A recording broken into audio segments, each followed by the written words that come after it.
Good morning. Today we start liquid fuel.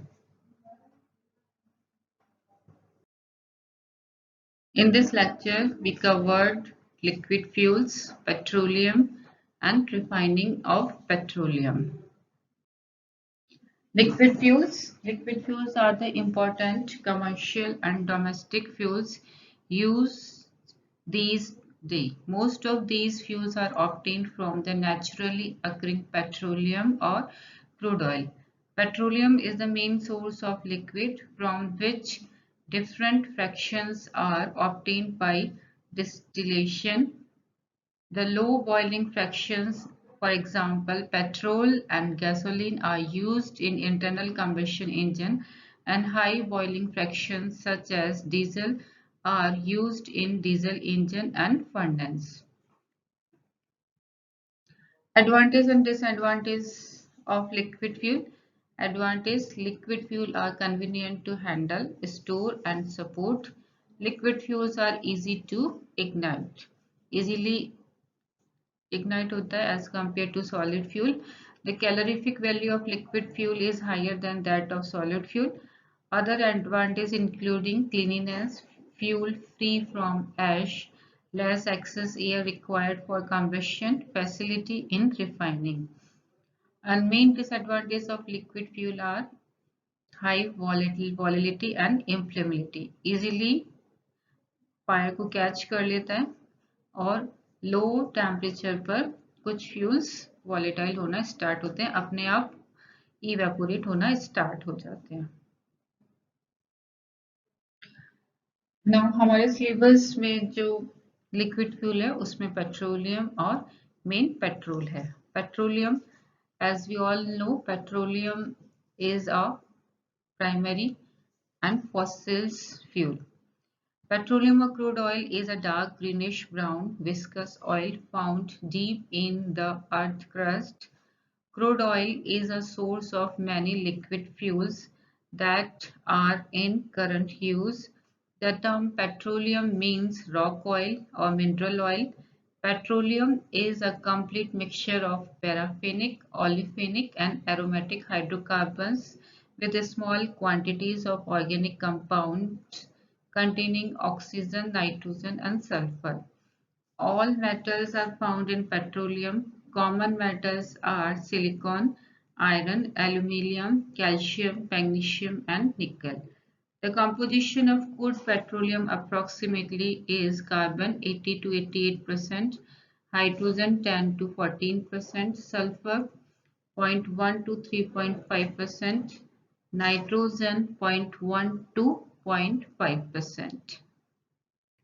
Petroleum को basically हम mineral oil और rock oil भी बोलते हैं. और petroleum different types of hydrocarbons का मिक्सचर होता है. Paraffinic means alkane, olefinic means alkene double bond compound, aromatic means benzene और इट्स डेरिवेटिव. इसके अलावा इसमें स्मॉल क्वांटिटीज में कुछ मेटल्स भी होते हैं हमारे, आयरन, क्योंकि पेट्रोलियम जो है वो डेड बॉडीज ऑफ एनिमल्स से बनता है और एनिमल्स और ह्यूमन बीइंग में हीमोग्लोबिन प्रेजेंट होता है जिसमें आयरन होता है. एल्यूमिनियम, कैल्शियम, मैग्नीशियम भी प्लांट्स में क्लोरोफिल के फॉर्म में प्रेजेंट होता है. तो ये सारे एलिमेंट भी स्मॉल अमाउंट में पेट्रोलियम में प्रेजेंट होते हैं. और पेट्रोलियम का ये जो कंपोजिशन है इसमें कार्बन हाइड्रोजन वेरी करता है place to place. Refining of petroleum. Petroleum oil obtained from the mine is not fit to be marked. जो पेट्रोलियम हमें नेचुरल सोर्सेस से मिलता है वो पेट्रोलियम यूज के लिए प्रॉपर नहीं होता. उसमें डिफरेंट टाइप्स की इम्प्योरिटीज होती हैं, soluble or insoluble, which must be removed. Previously, the purification of crude oil is done by simple fractional distillation. Further treatment of the product is done by refining. Refining can be defined as the process by which petroleum is made free from impurities. Division of petroleum into different fractions having different boiling points and their further treatment to impart specific properties. तो refining of petroleum में हम क्या करते हैं, petroleum में जितनी भी impurities होती है उन इम्प्योरिटीज को रिमूव करते हैं, और पेट्रोलियम में जितने भी फ्रैक्शंस प्रेजेंट होते हैं उन फ्रैक्शन को फ्रैक्शनल डिस्टिलेशन प्रोसेस के थ्रू सेपरेट करते हैं और उनको डिफरेंट जगह यूज करते हैं। तो जितनी भी रिफाइनरी होती है हमारी, वहां पर ये सारे प्रोसेस कंप्लीट होते हैं। माइनिंग ऑफ पेट्रोलियम मतलब जहां भी पेट्रोलियम का हमें सोर्सेस पता है कि यहाँ से पेट्रोलियम मिल सकता है, वहां से हम पेट्रोलियम को बाहर निकालते हैं, और पेट्रोलियम का बाहर निकालने का प्रोसेस कहलाता है mining of petroleum. Petroleum is found deep below earth crust. The oil is generated found floating upon a layer of salt and solution and has a layer of gas on of it. Oil is brought to the surface by drilling holes in the earth crust and sinking pipes into the oil-bearing surface. Due to the hydrostatic pressure of natural gas, oil usually rushes out through these holes and it is pumped up by the help of air lift pumps. When the pressure of natural gas subsides, the air-lift pumps consist of two coaxial pipes lowered to the oil reservoir. Compressed air is forced through the outer pipes where oil from the inner pipes flow out.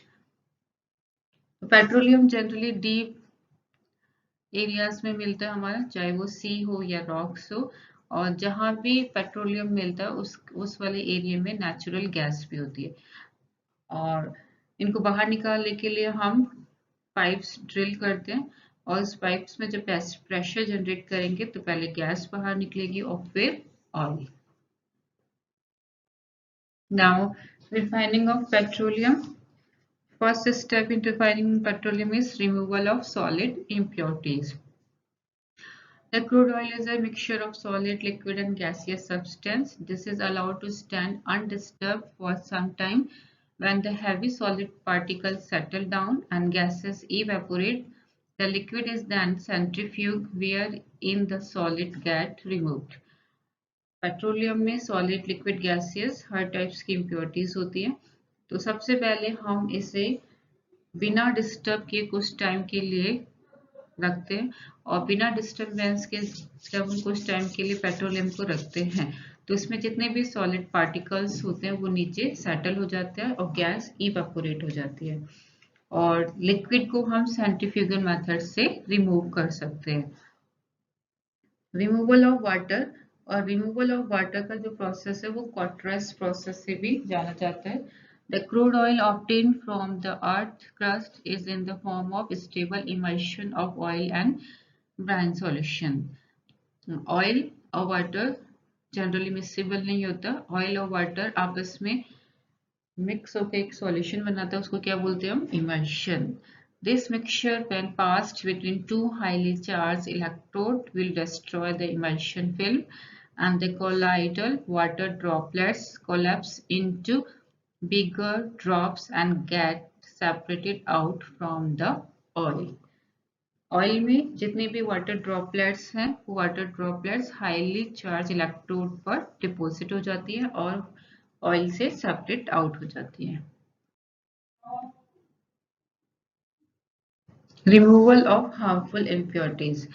Harmful impurities में basically petroleum में sulphur compounds होते हैं हमारे, और sulphur compounds को remove करने के लिए पेट्रोलियम को ट्रीट करते हैं हम कॉपर ऑक्साइड के साथ, और कॉपर ऑक्साइड के साथ ट्रीट करने पर उसमें जितना भी सल्फर कंपाउंड है वो soluble copper insoluble copper sulphide में कन्वर्ट होता है, और जिसको हम सिंपल फिल्ट्रेशन मेथड से रिमूव कर सकते हैं। Substance like NaCl, magnesium chloride, it present will corrode the refining equipment and result in scale formation, जो हमने वाटर में भी स्टडी किया है। These can be removed by techniques like electrical desalting and dehydration. अब रिफाइनिंग ऑफ पेट्रोलियम में सबसे main step है हमारा फ्रैक्शनल डिस्टिलेशन। डिस्टिलेशन एक प्रोसेस होता है हमारा, उस डिस्टिलेशन में हम टू मिसेबल लिक्विड्स को on the basis of boiling point separate out करते हैं, और वही कंसेप्ट हम फ्रैक्शनल डिस्टिलेशन मेथड्स में भी यूज करते हैं। Heating of crude oil around 400 degrees Celsius in an iron retort produce hot vapors which is allowed to pass through fractionality column. It is a tall cylindrical tower containing a number of horizontal stainless tray at short distance and is provided with a small chimney covered with loose cap. As the vapors go up, they get cooled gradually and fractional condensation takes place. Higher boiling fraction condense first, later the lower boiling fractions. This is the diagram of fractional distillation process. जो first chamber है उस first chamber में जो brown colour का आपको liquid दिख रहा है वो है हमारा क्रूड ऑयल। उसके बाद जो सेकंड चैम्बर है वो है हमारा प्री हीटर या फर्नेस। इसमें क्रूड ऑयल को हम हीट करते हैं अप्रॉक्स 400 डिग्री सेल्सियस टेम्परेचर पे। तो 400 डिग्री सेल्सियस टेम्परेचर पर क्रूड ऑयल कन्वर्ट होता है हमारा वेपर्स में। फिर ये वेपर्स आपका नेक्स्ट जो चैम्बर है हमारा सिलेंड्रिकल टाइप चैम्बर, इसमें पास होती हैं और ये tall cylindrical chamber fractional distillation chamber होता है जिसमें डिफरेंट फ्रैक्शंस होते हैं और इन डिफरेंट फ्रैक्शंस में डिफरेंट फ्रैक्शन जो पेट्रोलियम में प्रेजेंट है according to boiling point separate down होंगे, कंडेंस होंगे। सबसे बॉटम में हाई बॉइलिंग पॉइंट का फ्रैक्शन सेटल होगा 350 डिग्री सेल्सियस पर और 350 डिग्री सेल्सियस के बाद 300 टू 350 पर लुब्रिकेटिंग ऑयल। सबसे बॉटम में हैवी ऑयल सेटल होता है हमारा। हैवी ऑयल के बाद में lubricating oil, after and fuel oil, diesel, paraffins, naphtha, gasoline और लास्ट में जितनी भी अनकंडेंस गैसेस हैं जिसमें बेसिकली नेचुरल गैसेस आती हैं, सीएनजी आती है, वो हमारी बाहर निकलती है, एलपीजी, और उस एलपीजी को हम एज अ डोमेस्टिक फ्यूल की फॉर्म में यूज करते हैं। और लास्ट में जितना भी अनबर्न्ड मटेरियल है हमारा जो कि सॉलिड फॉर्म में होता है वो फ्रैक्शनल डिस्टिलेशन के बॉटम में भी सेट हो जाता है जहां पर हमें बिटुमिनस टाइप का एक कोक मिलता है और इस बिटुमिनस कोक को हम रोड बनाने में यूज करते हैं। जो पिक्चर शो कर रहे हैं वो उनके डिफरेंट यूजेस को शो कर रहे हैं। Okay, thank you.